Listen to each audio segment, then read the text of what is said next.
우리가 시편 18편을 우리가 읽게 되면 참 많은 은혜와 힘을 얻게 됩니다. 그도 그럴 것이 시편 18편을 지은 지은이는 다윗이고요. 특별히 시편 150편 가운데 여러 가지 이제 분류를 할 수 있습니다만은 무슨 비탄시가 있는가 하면 또 탄원시가 있고 또 여러 가지 또 사람의 어떤 어려움들을 이렇게 소개하는 그런 내용도 있지만 그러나 시편 18편은 승리의 노래가 기록되어 있고 또 감사의 찬양이 기록되어 있기 때문에 시편 18편은 아무리 낙심하고 좌절하고 절망된 사람이라 할지라도 이 시편 18편만 읽고 또 그 말씀을 생명의 말씀을 받아들이면 힘을 얻을 수 있는 참 소중한 시편이라고 할 수가 있겠습니다. 근데 시편 18편을 지은 사람이 누구냐? 다윗이죠.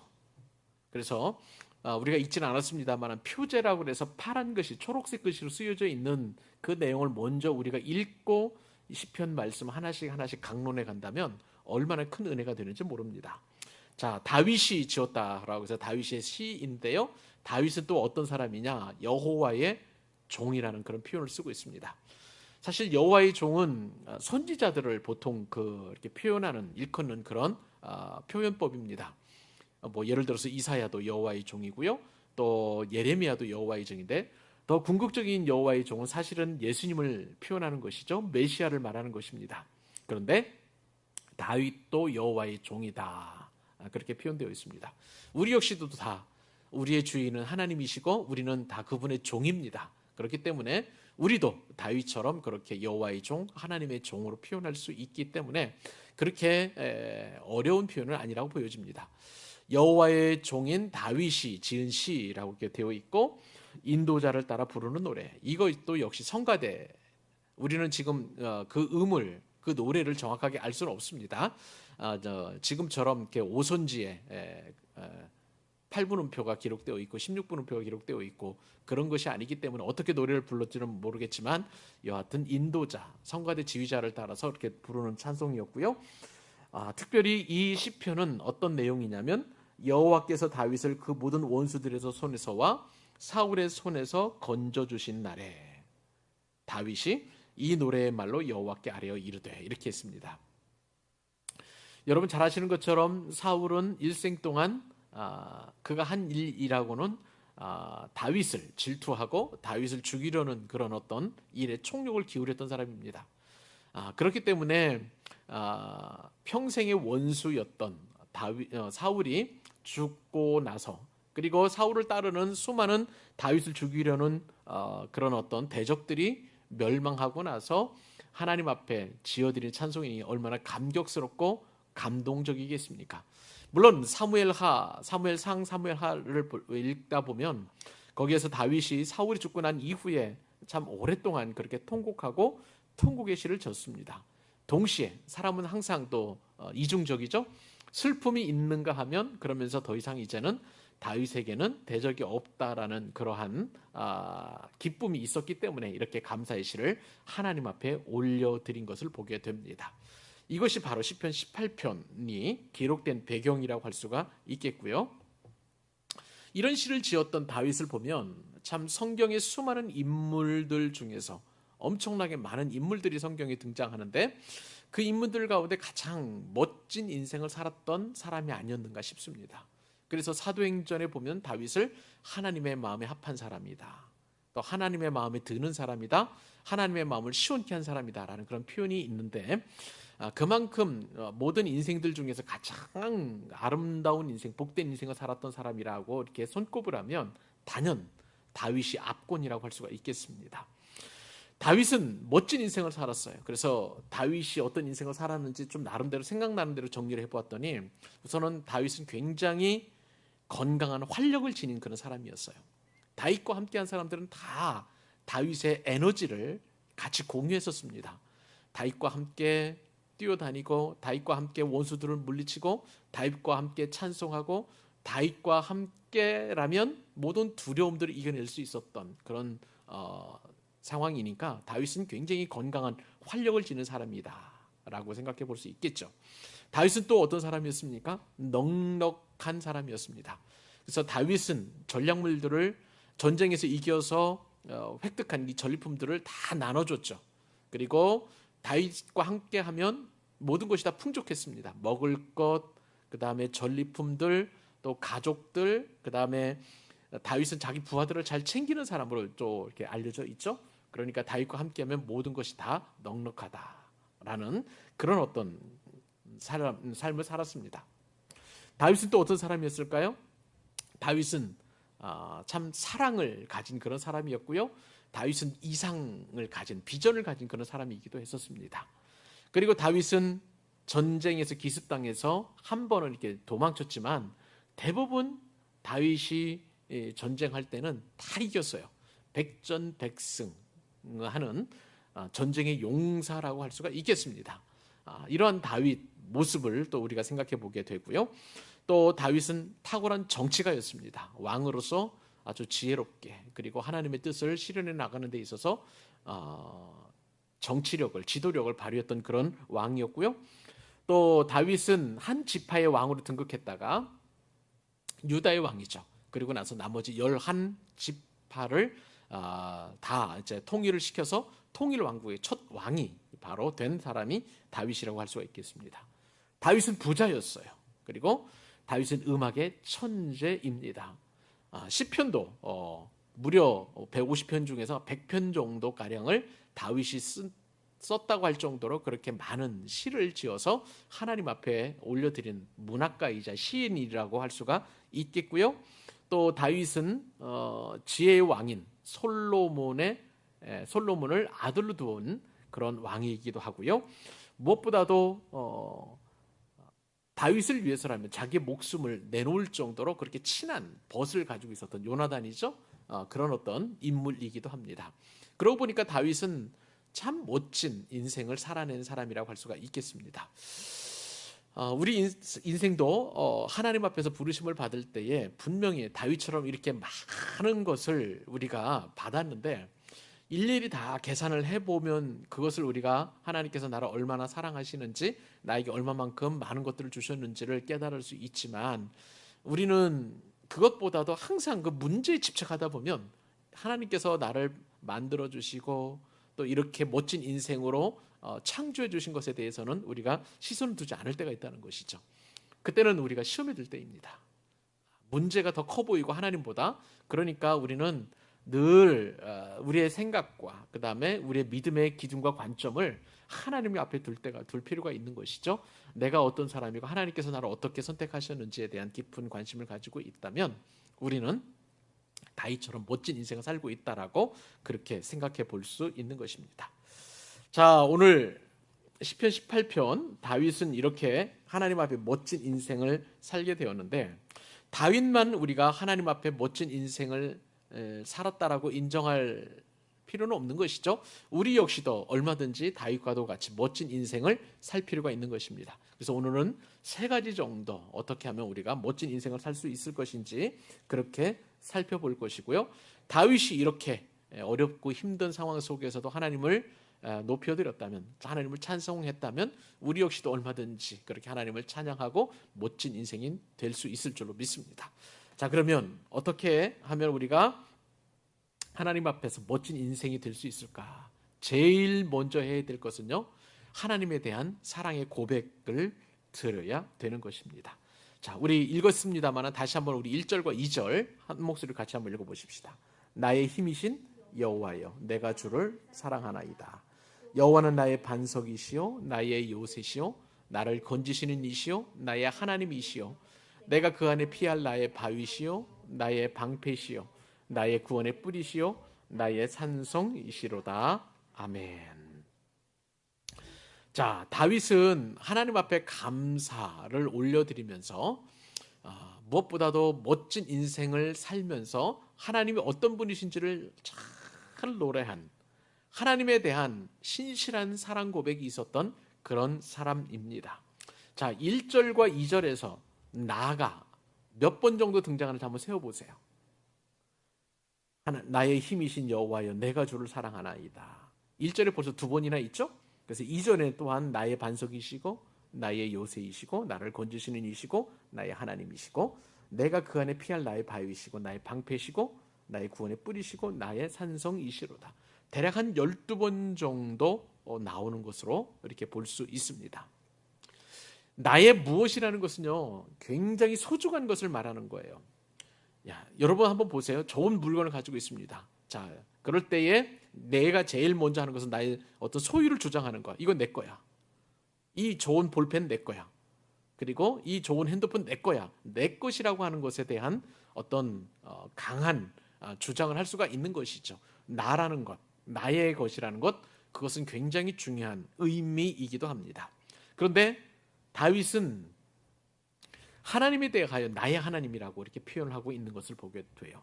그리고 그 하나님이 어떤 하나님이신지 2절에 있는 모든 것들은 뿌리고 그 반석이고 요새이시고 이런 것들은 구원을 상징하는 또 다른 표현들입니다. 구원을 표현하는 다른 이야기들이에요. 그러니까 하나님은 나의 반석이시고 요새이시고 나를 건지시는 이시고 나의 하나님이시고 내가 그 안에 피할 나의 바위시고 다 구원과 관련되어 있는 거예요.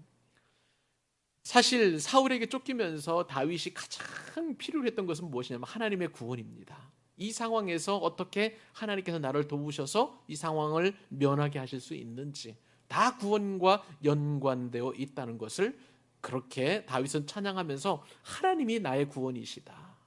나의 하나님이시다. 내가 처한 이 위기 상황에서 나를 건져주실 이시고 나를 보호해 주실 방패이시며 요새이시다라고 그렇게 하나님을 찬양하는 것을 보게 됩니다. 다윗은요 마치 수첩에다가 그 하나님이 나를 구원하실 그 하나님 어떤 분이신지 적어 오기라고 한 것처럼 그렇게 빼곡하게 하나하나 다 기록하고 있는 것을 보게 됩니다. 다윗은 눈에 보이는 대로 하나님을 찬양합니다. 바위를 보았어요? 하나님 나의 바위시라는 거예요. 또한 요새를 보았어요? 하나님 나의 요새이라는 거예요. 요새는 나를 지켜주는 견고한 그 성 아니겠습니까? 나의 구원의 뿔이라는 거예요. 그러므로 하나님 어떤 분이신지를 지형지물을 이용해서 눈에 보이는 대로 그렇게 하나님 앞에 찬양을 올려드리는 것을 보게 됩니다.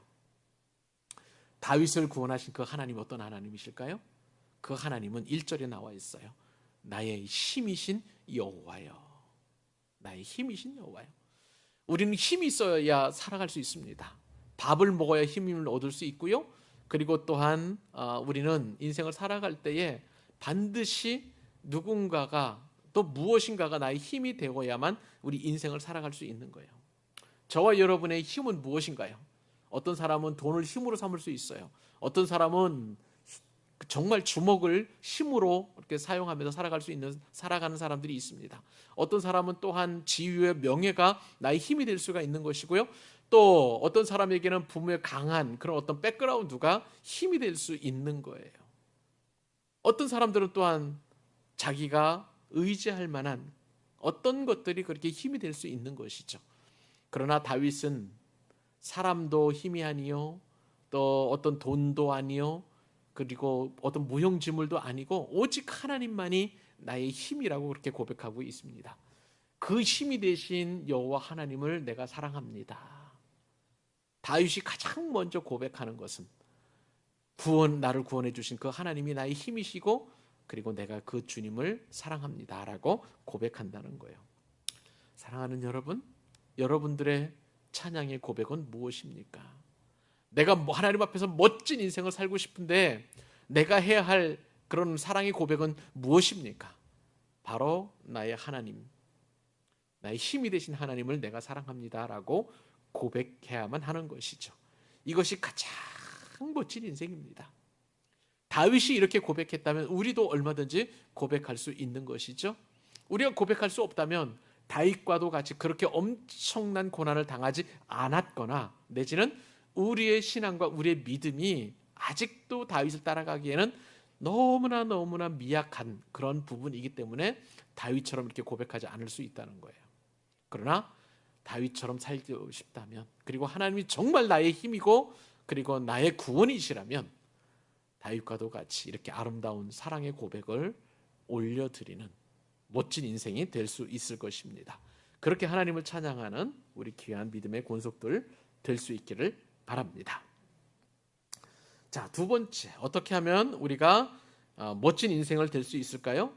그것은 뭐냐면 우리의 삶의 목적을 하나님께 영광 돌리는 것에 두는 것입니다. 그럴 때 우리는 멋진 인생을 살 수 있는 거예요. 자, 3절 말씀을 보면 우리가 고백할 수 있을 것입니다. 3절 같이 한번 읽어볼까요? 내가 찬송 받으실 여호와께 아뢰리니 내 원수들에게서 구원을 얻으리로다. 아멘.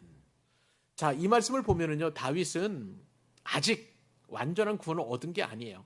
내가 찬송 받으실 여호와께 아뢰리니 내 원수들에게서 구원을 얻으리로다. 내 원수들은 여전히 지금 내 앞에서 나의 앞길을 가로막고 있고, 그리고 나를 공격하려고, 나를 죽이려고 이렇게 득달같이 달려오는 그런 상황인 것입니다. 다윗은 그런 상황에서 지금 시편을 지어서 노래를 불러드리는데, 원수들에게서 구원을 얻으리로다. 아직은 구원을 얻지 않았지만, 아직은 저 원수들이 기세가 등등하여 나를 공격해오고 나를 죽이려 하고 나를 못살게 굴고 나를 불편하게 만드는 그런 상황 가운데 놓여 있지만, 그 원수들에게서 구원을 얻을 수 있는 그 소망을 나의 힘이신 여호와께 두고 있으며, 그렇기 때문에 내가 찬송받으실 여호와께 아뢰리니 그렇게 고백하고 있는 것입니다. 다윗은 원수들로 인해서 환난이 처해 죽임당할 지경에까지 이르렀습니다. 지금 다윗은 그냥 시적인 언어로 이렇게 표현했습니다마는 우리가 어렵지 않게 짐작해 볼 수 있죠. 다윗은 지금 사울을 피해서 막 도망 다니는 거예요. 골짜기로 뛰어다녀야 되고요. 그 다음에 산으로 올라가 다니고 거친 바위길도 치고 달리고 올라가야지. 그렇지 않으면은 다윗을 죽이려는 대적들의 어떤 화살 그리고 창을 통해서 얼마든지 죽을 수 있는 그런 상황 가운데 있습니다. 얼마나 곤고하겠습니까? 얼마나 피곤하겠습니까? 얼마나 지치겠습니까? 그러나 그럼에도 불구하고 다윗은 찬양합니다. 어떻게 찬양합니까? 내가 찬송받으실 여호와께 아뢰리니 내 원수들에게서 구원을 얻으리로다. 내가 지금 내 생명과 내 목숨이 저 대적들에게 있는 것이 아니라 나의 힘이신 여호와, 내 찬송을 받으실 그 여호와께 아뢰면 나의 구원이 하나님께 있음을 다윗은 확실하게 인정하고 있는 것입니다. 이것을 보면 다윗의 믿음이 얼마나 견고한지를 우리가 알 수 있는 것이죠. 아직은 이루어지지 않은 상태에서도 이미 이루어진 것처럼 고백하는 다윗의 이러한 찬양과 신앙의 고백이 오늘 본문을 통해서 우리가 얻을 수 있는 것이죠. 그렇습니다. 우리의 삶의 목적은 이처럼 하나님께서 행하실 것을 확실하게 믿고, 그리고 하나님의 영광을 드러내는 일에 우리의 삶의 목적과 목표를 두어야만 하는 것입니다. 이것이 바로 다윗과도 같이 멋진 인생을 살 수 있는 비결이 되는 것입니다. 하나님은 오히려 우리로 하여금 이러한 신앙의 고백을 받도록 하기 위해서 우리에게 어려움을 주시는 것이죠. 때때로 우리가 감당할 만한 시험당함을 허락지 아니하시고 꼭 우리가 내 믿음의 수준에 맞춰서, 내 형편에 맞춰서, 그리고 내가 가지고 있는 믿음의 분량에 맞춰서 우리에게 어려움을 주시고 고난을 주시고 시험을 주세요. 결국은 능히 이것을 이겨낼 수 있도록 하나님께서 우리를 인도하시는 것이죠. 그렇기 때문에 그 믿음을 갖는다면 다윗과도 같이 내 삶의 목적이 하나님께 있음을 우리가 얼마든지 고백할 수 있는 것입니다. 그 은혜를 기억하고 다윗과도 같은 멋진 인생을 살 수 있기를 바랍니다. 마지막으로 우리가 한 가지 더 살펴볼 수 있는 것은 다윗과도 같이 어떻게 하면 멋진 인생을 살 수 있을까? 삶의 모든 문제들을 기도로 뛰어넘는 삶을 살 때에 우리는 다윗처럼 그렇게 멋진 인생을 살 수 있다는 것입니다. 4절로 6절까지 기도하는, 부르짖는 다윗을 한번 보실까요? 같이 한번 읽어보도록 하십시다. 사망의 줄이 나를 얽고 불의 창수가 나를 두렵게 하였으며 스올의 줄이 나를 두르고 사망의 올무가 내게 이르렀도다. 내가 환난 중에서 여호와께 아뢰며 나의 하나님께 부르짖었더니 그가 그의 성전에서 내 소리를 들으시며 그의 앞에서 나의 부르짖음이 그의 귀에 들렸도다. 아멘. 보세요. 다윗은 지금 문제가 해결된 게 아니에요. 여전히 원수와 대적들이 다윗의 앞길을 가로막고 다윗을 호시탐탐 노리면서 죽이려고 하는 거 있는 것입니다. 얼마나 힘겨우면 사망의 줄이 나를 얽었다고 그랬어요. 우리는 그냥 밧줄로 내 몸을 묶기만 해도, 얽기만 해도 얼마나 좀 그것이 답답하고 고통스럽겠습니까? 그런데 사망이라는 줄이, 그냥 밧줄이 아니에요. 사망이라는 줄이, 죽음이라는 줄이 나를 얽어맸다고 그랬어요. 그러니까 다윗에게 있어서 이 순간만큼은 삶과 죽음이 그렇게 큰 차이가 없는 거예요. 늘 죽음이 뒤따라다니는 그런 상황이니까 그렇게 사망의 줄이 나를 얽어맸다, 그렇게 이야기하고요. 불의의 창수가 나를 두렵게 하였으며, 불의의 창수 역시도 사망의 다른 이름이죠. 창수라는 것은 홍수처럼 밀려드는 그런 거센 물살을 말하는 것입니다. 다윗을 공격하는, 다윗을 둘러싸고 있는 그런 모든 삶의 정황들이 불의의 홍수처럼 그렇게 다윗을 그렇게 휩쓸려 가려고 하는 그런 상황 가운데 놓여 있는 것이죠. 얼마나 두렵겠어요, 다윗이. 스울의 줄이 나를 두르고, 스울 역시도 저 깊은 음부를 말하는 거예요. 지옥과도 같은 그러한 줄이 다윗을 둘렀고 사망의 올무가 내게 이르렀도다. 얼마나 힘들었으면 계속 그 똑같은 표현을 반복하잖아요. 죽음, 사망, 스올, 뭐 이런 식으로 불의의 창수, 다 똑같은 그런 상황이에요. 그러니까 바로 다윗의 삶에는 바로 옆에 한 발자국만 떼어놓으면 죽음이 늘 동행했다는 것을 알 수 있어요. 그렇게 긴박한, 그렇게 아주 핍절한 그런 상황 속에서도 다윗이 했던 것은 뭐냐면 6절이에요. 내가 환난 중에서 그렇게 사망의 줄을 얽고 불의 창소가 두렵게 하고 수올의 줄이 두르고 사망의 올무가 다윗 가까이 이르렀지만, 그런 환난을 당하고 있는 상황 속에서 다윗이 한 것은 내 인생 망했구나, 그게 아니라는 거예요. 여호와께 아뢰매요, 나의 하나님께 부르짖었더니, 아뢰고 부르짖고 끊임없이 간구했을 때에 그가 그의 성전에서 내 소리를 들으시며, 그분은 하나님이십니다. 그의 성전은 하나님의 임재를 말하는 거예요. 하나님께서 임재하시면서 그 불의한 상황 속에서 죽음의 한 발자국 옆에서, 죽음이 옆에 있는 그 상황 속에서 부르짖는 그 모든 소리를 다 들으셨다는 확신이 있습니다. 그래서 자신의 기도가 하나님 앞에, 하나님의 귀에 들렸도다, 확고하게 그렇게 고백하고 있는 것이죠. 여러분, 우리는 선택할 수 있습니다. 한 발짝 건너 떨어져 있는 죽음의 상황 속에서, 스올의 그 상황 속에서, 그리고 죽음이 달려왔었을 때, 죽음의 올무가 내게 바로 앞에 있는 것처럼 그리 있었을 때에 우리는 선택할 수 있어요. 낙심하고 절망하고 원망하고 그렇게 하겠습니까? 아니면 다윗과도 같이 환난 중에 하나님께 부르겠습니까? 분명한 것은 내가 부르짖는 그 하나님은 나의 힘이십니다. 이 환난에서, 이 죽음에서, 이 고통에서, 이 환경에서 나를 이끌어 주실 확실한 그러한 힘이 되어 주신다는 사실이죠.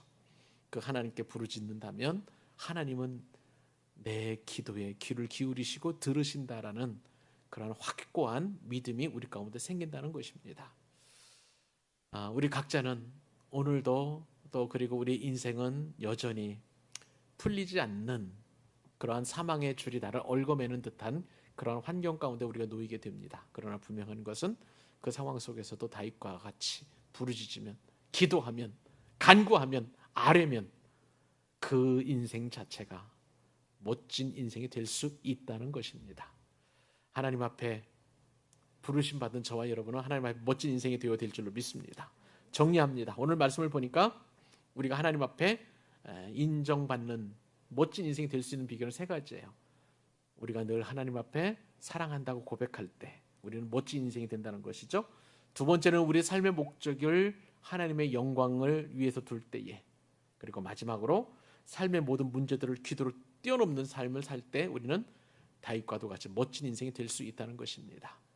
오늘 이렇게 귀한 말씀을 붙들고 하나님 앞에서 멋진 인생을 살기로 결심하고 다짐하는 저와 여러분들 되실 수 있기를 바랍니다. 기도하겠습니다.